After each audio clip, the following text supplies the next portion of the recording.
What unfolds here is not just a press exchange, but a carefully staged moment of tension, authority, and narrative control. Welcome to the outside lens. From a third-angle view, the scene is dominated by absence rather than presence. The Clintons are not in the room, yet their names shape every sentence. Their decision not to appear becomes the central character, a silence that speaks louder than testimony. The speaker frames the issue repeatedly as bipartisan and lawful. This repetition is deliberate. It is not aimed at the people in the room, but at the wider audience watching later. By emphasizing process and procedure, the speaker attempts to anchor legitimacy before controversy can take root. There's also a subtle shift from facts to frustration. Early remarks focus on timelines, negotiations, and subpoenas. As interruptions grow, the tone tightens. Control of the room becomes as important as control of the narrative. When disruptions occur, they are immediately labeled and removed, reinforcing authority and signaling that disorder itself is part of the story. Well, here we are again. I don't think it's any secret. Former Secretary of State Hillary Clinton joined her husband in defying a bipartisan lawful congressional subpoena to show up today. I think what's most disappointing to the Oversight Committee is the fact that we have, in good faith, negotiated with the Clintons' attorneys for 5 months. Throughout the past 5 months, they've implied to us they were trying to make a date work. In fact, the last date we had, they notified us 3 days beforehand, said that they would love to come, but they have a funeral to attend. And we have bent over backwards to try to schedule. Congressman, did you answer I'm still talking. I'm still talking. Hey, get him out of here. You're not even a reporter. Get out of here. So here's the situation. We're going to hold both Clintons in criminal contempt of Congress. We believe that because this subpoena was issued in a bipartisan fashion, the Democrats acted the day that the subpoenas were voted on in the subcommittee like they wanted the Clintons to come because they at that time, if you go back, they were wanting me to subpoena the estate, which I did. We subpoenaed the estate and got all the documents, everything. That was what the victims asked. That's what the Democrats asked. I think that's what the American people wanted. We subpoenaed the estate, got 100% of the documents. I have subpoenaed the Department of Justice and Pam Bondi for the documents, which they are producing. Now, we don't like the speed. We all wish the documents would come in quicker, but we've gotten tens of thousands of pages of documents from the Department of Justice. And remember, they made a big document drop, and the Democrats cried foul because they said they didn't. Demanded redactions. Right, they wanted more redactions. So they're double and triple checking this. And the Department of Justice is complying with our lawful subpoena. The estate complied with our lawful subpoena.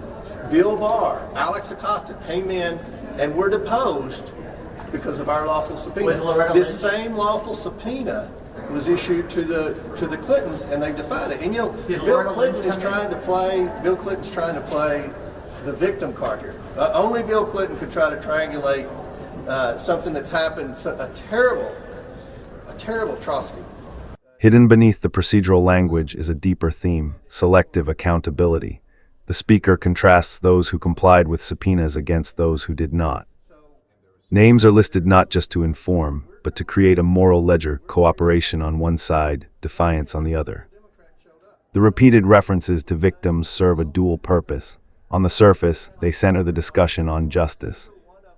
Beneath that, they act as a moral shield, making opposition appear not merely political, but ethically questionable. Notice how responsibility is continually redirected. When asked about political motivation, the answer does not deny politics, it reframes it as multitasking. Walking and chewing gum at the same time. This phrase minimizes criticism while projecting competence. The absence of Democratic members in the room is highlighted again and again, not simply as a fact, but as a visual, empty chairs implying avoidance. Whether intentional or circumstantial, that absence becomes symbolic, reinforcing the idea that participation itself equals accountability.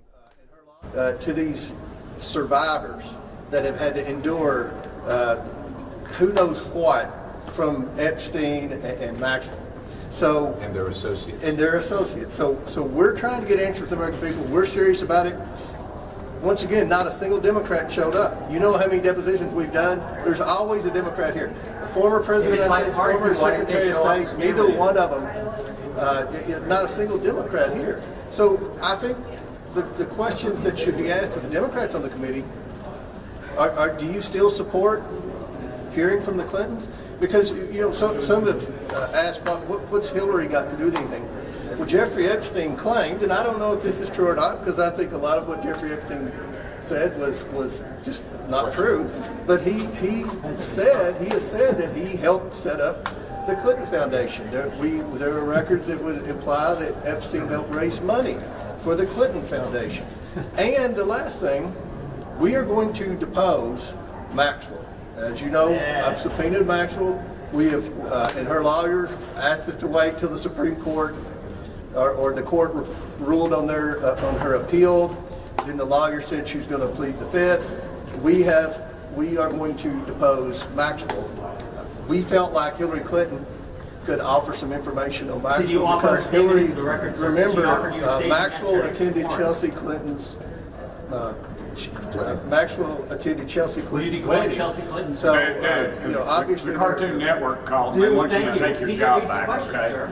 I'm trying to answer questions. We've got a paid disruptor here, so this is. I feel like the Clintons have initiated the war room. Sir, I'm not the paid. press You're paid yesterday. by the The press yesterday was pretty fair, I think, about Bill Clinton not coming because again, this was a bipartisan congressional subpoena. The Democrats voted for this. Why aren't they standing behind you, sir? And the. So go ahead. Any questions? Mr. Chairman, do you have any idea of timing of when this might hit the House floor, and will both of these advance through Yes. committee? When will this hit the House floor? We're going to vote on it in committee Wednesday, so we're giving plenty of notice. We're having a markup, a regularly scheduled markup for the House Oversight Committee. We will mark up criminal contempt of Congress charges for both Clintons for defying a legal subpoena. Once it passes the committee, then it will go to the full House floor for a vote. They have to notice it 3 days and all Sir, that. are you making available to the chairman their sworn statements? Yes, there is obviously criticism that this is a political stunt.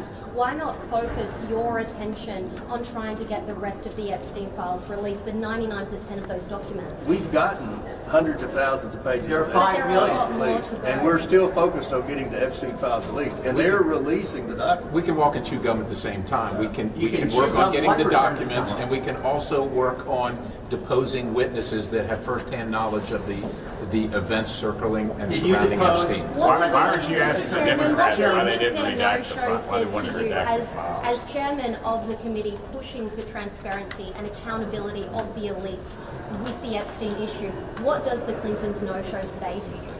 What do the Clintons not showing?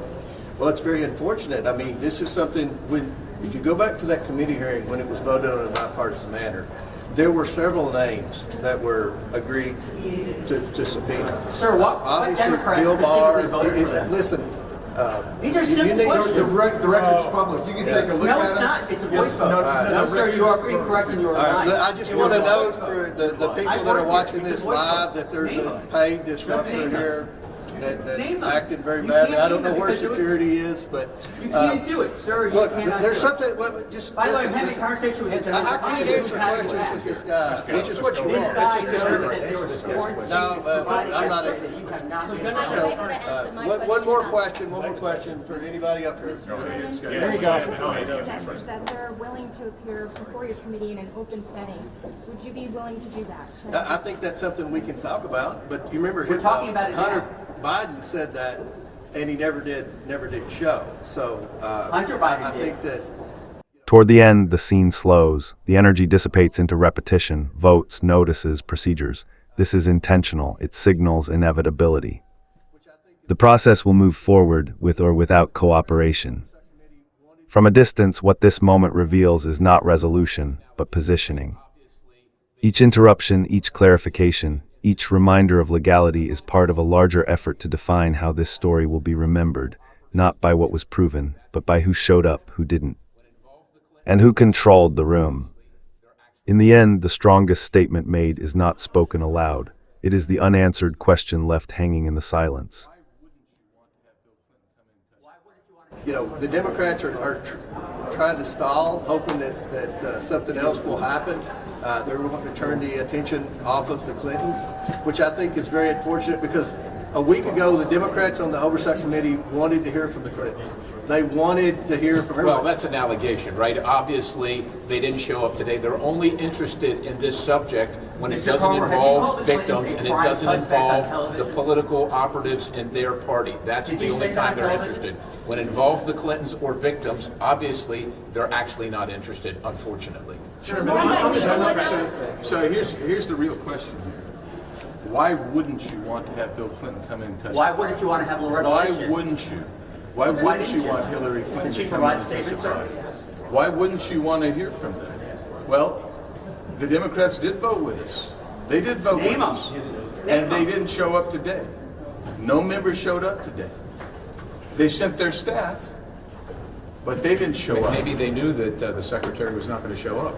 Yeah, and I would also suggest to you that in their statement, they said they indicated they would like Ghislaine Maxwell to come testify. We would too. We would too. And so the question I pose to them is, do you want us to go in? Because as far as I know, I'm one of the few that have actually gone into the federal penitentiaries to actually depose people. So we're willing to do that if that's what the Democrats We're want. going to do that. Yeah, or they want us to bring her here. Did So you accept their statement into the record? It is a sworn statement under 18 This is what USC 1001. people should be asking, and the can't even look at me in the Democrats don't want to be here today. Maybe they knew she wasn't going to come, but the bottom line is this: Did you enter her The sworn Democrats- statement into the record? the Democrats voted for this. They didn't show. We hope that next time they'll show. We hope they'll be there and vote for contempt next Wednesday. The other question I asked them is a million documents were produced. The Democrats asked that they be redacted, didn't feel they'd been redacted enough. I asked, what kind of redactions are they looking for? And hopefully we'll get an answer on that. But we didn't get an answer today because no Democrats showed today. But these are important questions. We're trying to get this information out and have been trying to get the information out. Congressman, And we're going to leave it. It's unfortunate this disruptor was here. We'll be happy to answer questions throughout the day about this. We're serious about getting the truth to the American people. It's unfortunate the Clintons didn't show because this was a bipartisan congressional subpoena. So thank you all very much. Did you accept their sworn subpoena?